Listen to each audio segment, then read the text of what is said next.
ulangin ya. Tepuk semangat. Semangat. Semangat. Yaudah, ayo kita bareng-bareng tepuk semangat yuk. Tepuk semangat. Semangat. Semangat. Hore, anak-anak udah pada semangat ya? Baiklah, anak-anak udah pernah dengar belum? Apa sih itu dongeng? Belum, Bu. Ya udah, ada yang belum ya anak-anak. Jadi biasanya kalian dengar dongeng itu melalui apa sih? Melalui buku atau melalui handphone? YouTube, Bu, di YouTube. YouTube. Anak-anak sering dengar dongeng tentang apa sih? Biasanya tentang kancil, Bu, kancil dan buaya. Wah, pas banget nih, hari ini Ibu akan memberikan kalian materi tentang si kancil dan juga buaya. Nah, anak-anak, Ibu akan memberikan kalian teks ini dan nanti kalian akan membacanya satu persatu ya. Ya, Bu.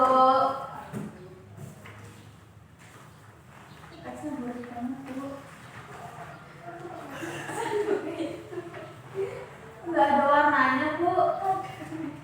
Iya, nanti kita coba yang warnanya ya. Bu. Sebentar ya. Ya udah, sekarang anak-anak siapa nih yang mau membacakan cerita dongeng si Rizka, Bu, Rizka. Oh, Rizka mau membacanya? Ya, Bu. Baiklah, boleh. Ya udah, langsung aja Rizka dibacain ceritanya. Si kancil dan buaya. Pada suatu hari, hiduplah seekor kancil yang dikenal sangat cerdik. Kecerdikannya ini bisa membantu si kancil menyelesaikan semua masalah yang dialami. Meskipun kancil hewan yang cerdik, dia tidak pernah sombong kepada hewan-hewan lain di hutan. Itulah sebabnya kancil punya banyak teman di hutan. Hewan lain juga sering sekali meminta bantuan kancil untuk menyelesaikan masalah mereka. Di suatu siang, si kancil sedang beristirahat di bawah pohon yang rindang. Lalu, ia merasa haus dan lekas pergi ke tepi sungai untuk minum. Setelah minum, kancil melihat kondisi di sekitar sungai. Di seberang sungai, si kancil melihat ada sebuah pohon yang lebat sekali buahnya. Dia juga ingat kalau dia sedang kehabisan makanan. Si kancil ingin sekali mengambil buah-buahan itu. Namun, ia harus berpikir bagaimana caranya menyeberangi sungai. Si kancil pada saat itu melihat banyak buaya yang sedang berdiam diri di sungai. Karena si kancil sangat cerdik dan banyak akal, dia terpikirkan suatu ide dan memanggil buaya itu. "Hei buaya, temanku, apa kabarmu hari ini?" Seekor buaya pun mendekati si kancil dan menjawab pertanyaan si kancil. "Hai kancil sahabatku, kabarku baik. Ada keperluan apa sampai kamu mendatangiku?" kata si buaya. "Syukurlah kalau kabarmu baik temanku. Aku datang ke sini karena diperintahkan Raja Sulaiman untuk menghitung semua buaya yang ada di sini karena kalian akan diberikan hadiah," kata si kancil. "Wah, kau datang memberi kabar baik ya. Benarkah jika Raja Sulaiman ini memberi kami hadiah?" tanya si buaya dengan antusias. "Benar temanku, sekarang lebih baik kau manggil semua temanmu. Setelah itu kalian berjejer sampai ke ujung sungai sana dan aku akan melompati kalian sambil menghitung," jawab si kancil. Akhirnya buaya pun memanggil semua teman-temannya dan berjejer sampai ke ujung sungai. "Sekarang hitunglah," kata si buaya kepada kancil. Kancil pun mulai melompat satu persatu ke punggung buaya. Dia berteriak keras-keras, 1, 2, 3, dan begitulah seterusnya. Hingga ia sampai di seberang sungai yang dimaksud, yaitu pinggir sungai yang banyak makanannya. Setelah sampai, kancil berbalik badan dan berteriak kepada si buaya, "Terima kasih teman-temanku, aku sudah menghitung kalian semua. Sekarang aku akan pergi." Melihat hal itu, buaya pun memanggil kancil dan menanyakan hadiahnya. "Tunggu dulu kancil, kau bilang Raja Sulaiman akan memberi kami hadiah. Lalu mana hadiah kami?" tanya si buaya. Si kancil pun menjawab, "Maafkan aku buaya, tapi sepertinya Raja Sulaiman sudah memberikan hadiah itu kepada buaya di tempat lain." Buaya pun sangat marah karena telah merasa ditipu oleh si kancil. Mereka bersumpah tidak akan melepas Baiklah, itu dia cerita si kancil dan buaya yang sudah dibacakan oleh teman kalian, Rizka. Nah, cara membaca ini juga, waktu membaca dongeng kita harus memperhatikan intonasi dan juga penjelasannya. Seperti anak-anak yang sering melihat di YouTube, dongeng yang kalian dengarkan itu sebenarnya dibacakan oleh pendongengnya, karena cara membaca yang baik berkaitan dengan lagu intonasi kalimatnya, sehingga saat kita mendengarkan dongeng kita tuh merasa terbawa suasana, merasa seru bahwa cerita tersebut seru.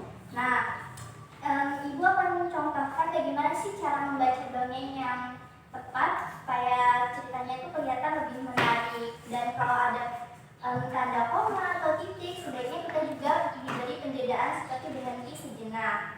Baiklah, Ibu akan memberikan contoh beberapa paragraf yang akan Ibu bacakan. Pada suatu hari, hiduplah seekor kancil yang dikenal sangat cerdik.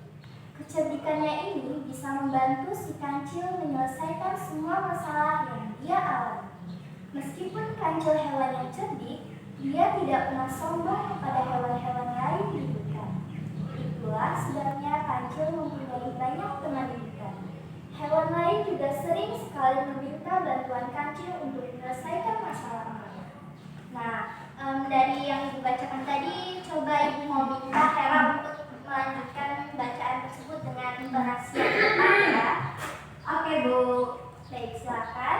Di suatu siang, si kancil sedang beristirahat di bawah pohon yang rindang. Lalu, ia merasa haus dan lepas pergi ke tepi sungai untuk minum. Setelah minum, kancil pun melihat-lihat kondisi di sekitar sungai. Di seberang sungai, si kancil melihat ada pohon yang lebat sekali buahnya. Dia juga ingat kalau dia sedang kehabisan makanan.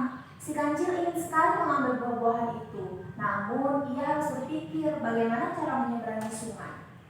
Si kancil pada saat itu melihat banyak buaya yang sedang berdiam diri di sungai. Karena si kancil sangat cerdik dan banyak akal, dia terpikirkan suatu ide dan memanggil buaya itu.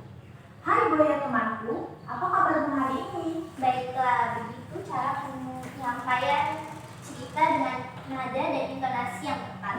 Nah, contoh dari teman kalian Hera tadi sudah lumayan bagus dan nadanya juga sudah lumayan tepat. Baiklah, kalau begitu Ibu ingin tanya nih, anak-anak tahu nggak sih pengertian dari dongeng? Isma, tahu pengertian dari dongeng? Tahu, Bu. Rizka tahu? Nggak tahu, Bu. Hera bagaimana? Belum tahu, Bu. Baiklah, dongeng itu merupakan cerita imajinasi atau cerita hayalan, cerita yang tidak benar-benar terjadi. Nah, jenis-jenis dongeng pun banyak. Salah satunya yang seperti kita bacakan ini adalah dongeng tentang si kancil dan buaya. Nah, dongeng ini termasuk jenis dongeng fabel. Ada juga tentang dongeng legenda, mitos, sage, dan juga parabel, dan masih banyak lagi. Nanti kita bahas ya di pertemuan selanjutnya. Ciri-ciri dongeng ada yang tahu? Belum tahu, Bu. Baiklah, Ibu jelaskan ya. Ciri-ciri dongeng itu ceritanya singkat, ada kalimat pembukaannya, terus terdapat tokoh yang berlawanan seperti tokoh baik dan juga tokoh yang jahat. Setelah itu bersifat fiktif atau khayalan seperti yang Ibu jelaskan tadi ya. Biasanya di cerita si kancil dan buaya ini biasanya kan ada amanatnya dalam setiap cerita dongeng. Nah, di sini juga terdapat amanatnya anak-anak. Ada temanya juga. Baik, itu dia materi yang bisa Ibu sampaikan hari ini. Apakah anak-anak ada yang ingin bertanya? Tidak, Bu. Baiklah, Ibu cukupkan untuk pertemuan hari ini. Ibu akhiri. Wassalamualaikum warahmatullahi wabarakatuh. Wah.